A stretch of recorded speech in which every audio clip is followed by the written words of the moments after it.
Welcome back to the channel where I answer all your questions as quick as possible and waste nobody's time. So the mass airflow sensor, or the MAF, simply tells the truck or the truck's computer how much air is being pulled into the engine through the intake.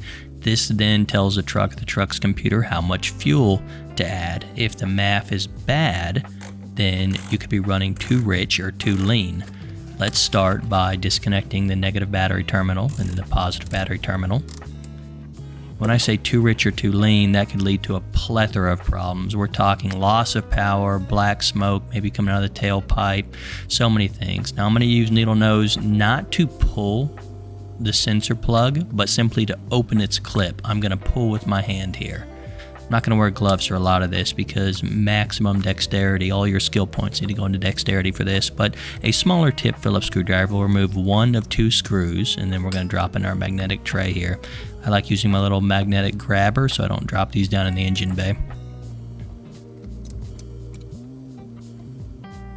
Okay, now the MAF sensor is not threaded, but I'm going to turn it a little bit to help free it up and then be able to just unplug it like that. Pull it out carefully and let's examine here. Not a big chunk of plastic, expensive but fancy. And we're going to use CRC Mass Airflow Sensor Cleaner to take care of this job here, because it is safe. It's not, you're not going to use brake clean or anything corrosive on this. You're going to ruin it, and then you're buying a $150 part. If you need to replace the MAF because maybe you dropped it or it's just broken and gone bad, etc., I will link the OEM part below. I don't mess around with sensors and with secondhand market. And then this stuff dries almost as fast as brake cleaner and leaves no residue behind. Thus, that's why we're going to use it. That and because it's not corrosive.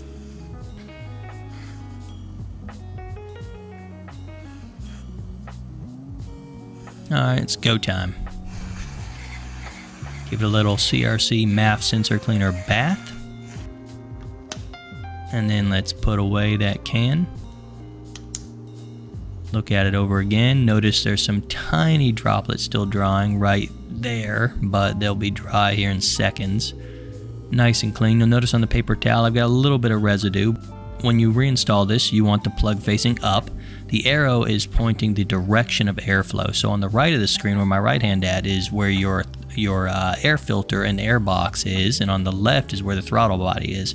So notice the air is going through that little intake on the tip of the MAF sensor.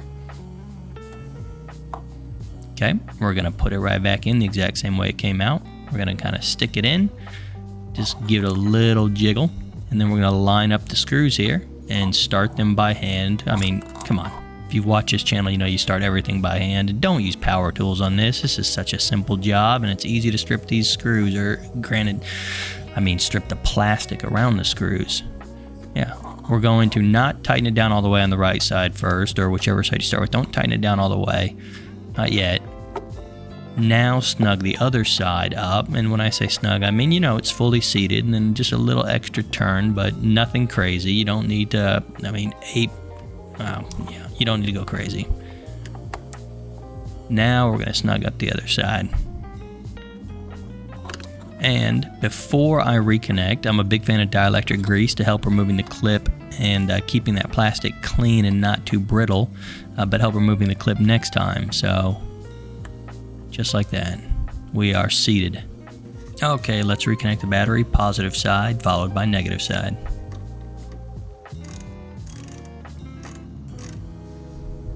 Okay, go ahead and crank her up.